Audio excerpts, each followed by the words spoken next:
కీర్తనల గ్రంథము 56వ అధ్యాయము ధ్యానిద్దాం.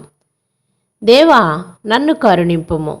మనుషులు నన్ను మింగవలనని యున్నారు. దినమెల్లా వారు పోరాడుచు నన్ను బాధించుచున్నారు. అనేకులు గర్వించి నాతో పోరాడుచున్నారు. దినమెల్లా నా కొరకు పొంచియున్నవారు నన్ను మింగవలనని యున్నారు. నాకు భయము సంభవించు దినమున నిన్ను ఆశ్రయించుచున్నాను. దేవుణ్ణి బట్టి నేను ఆయన వాక్యమును కీర్తించెదను. దేవుని యందు నమ్మికయుంచి ఉన్నాను. నేను భయపడను. శరీరధారులు నన్నేమి చేయగలరు? దినమెల్లా వారు నా మాటలు అపార్థము చేయుదురు. నాకు హాని చేయవలనన్న తలంపులే వారికి నిత్యము పుట్టుచున్నవి. వారు గుంపుగూడి పొంచియుందురు. నా ప్రాణము తీయగోరుచు వారు నా అడుగుజాడలు కనిపెట్టుదురు. తాము చేయు దోషక్రియల చేత వారు తప్పించుకుందురా?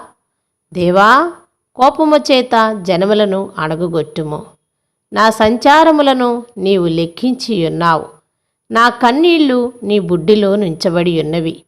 అవి నీ కవిలిలో కనబడును గదా. నేను మొరపెట్టు దినమున నా శత్రువులు వెనుకకు తిరుగుదురు. దేవుడు నా పక్షమున ఉన్నాడని నాకు తెలియను.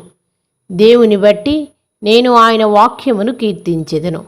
యెహోవాని బట్టి ఆయన వాక్యమును కీర్తించెదను. నేను దేవుని యందు నమ్మికయుంచి ఉన్నాను. నేను భయపడను. నరులు నన్నేమి చేయగలరు?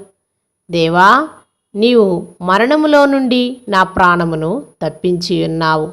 నేను జీవపు వెలుగులో దేవుని సన్నిధిని సంచరించునట్లు జారిపడకుండా నీవు నా పాదములను తప్పించి ఉన్నావు. నేను నీకు మొక్కుకొని ఉన్నాను. నేను నీకు స్తుతియాగములర్పించెదను. ఆమేన్.